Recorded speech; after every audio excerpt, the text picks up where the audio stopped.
The 25th anniversary season of the Michigan Shakespeare Festival. We're happy to welcome to our show Lauren Grace Thompson. Hi Lauren, welcome back. Thank you. Thank you for having me. I'm really excited. Yeah, welcome back to Jackson too. Yes, it's so great to be back in Jackson. I was here 2 years ago, and it's always just so nice to come out here and enjoy the summer here and get to do some theater for you guys. Well, this is the second weekend of the festival coming up, so Yep. you already had one weekend. How'd the first weekend go? It went really, really well. We got some great crowds. People seem to, we always do talkbacks after the show for previews, because our first two shows are previews.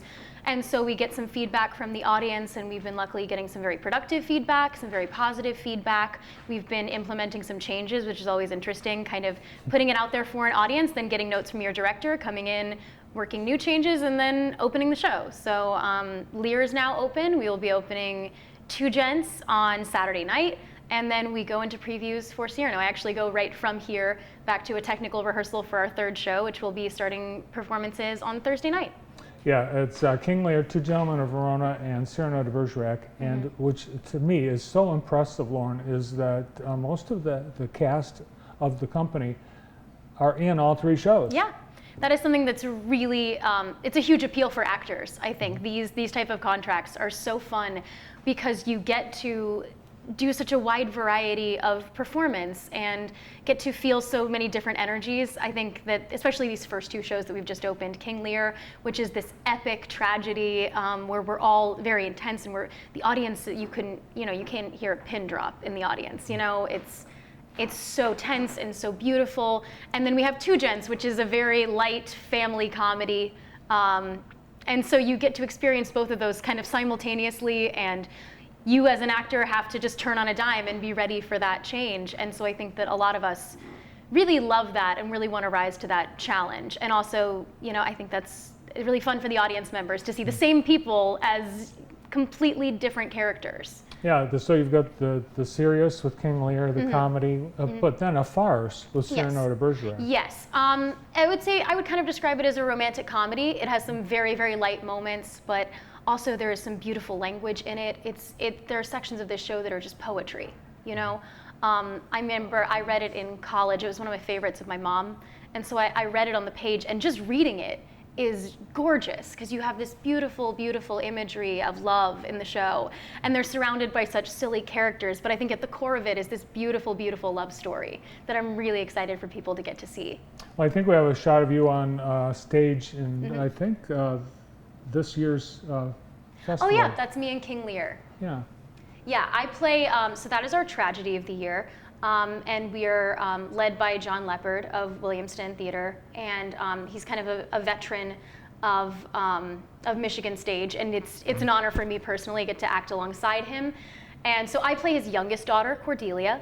The play is, it's about an elderly king who is wishing to divest himself of the crown and wants to divide his country equally between his 3 daughters. And he poses them this challenge that at the beginning of the show, tell me how much you love me. Tell me which one of you loves me the most.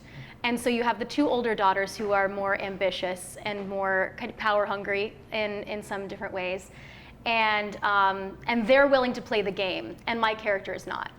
And so that's kind of where the drama starts, as he banishes me, and then kind of everything falls apart from there for him. And we have a lot of great fights and everything. It's a very old story. It's as old as Shakespeare. It's as old as the Bible, actually. Yeah. And in Cyrano, you play more than one role. Yes.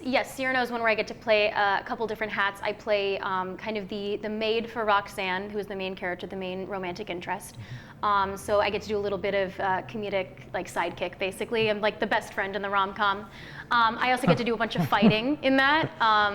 We have this amazing fight at the end of Act 1 where it's not usually staged, where Cyrano has to fight 100 men who have come to kill his friend. So it's 1 man versus 100. So we have the entire rest of the company other than Cyrano who is jumping into that fight and coming on, fighting, getting killed, leaving the stage, and then running back on to do some more fighting. So I get to do that, and then I get to play a nun in the final act. So yeah. I think what's neat about this festival, and I think it's always been this way, the actors really want to do Shakespeare. Yes. And I was looking at your resume, when you were growing up, you had your mindset on being an actor, but specifically Shakespeare. You talked about Shakespeare back when you were just a school kid. Yeah, I remember reading King Lear in my, I think, junior year high school class for a literature assignment, and I think that it was challenging to read, and I still was kind of figuring out who I was as an actor at that point. I really liked classical theater, but I didn't know a lot of the deep dives. And I had a really great literature professor who really helped me understand the language and take it apart, and who recommended seeing shows, which was always a huge thing for me, because this language is not meant to be read. This language for Shakespeare specifically is meant to be seen and heard in someone's body.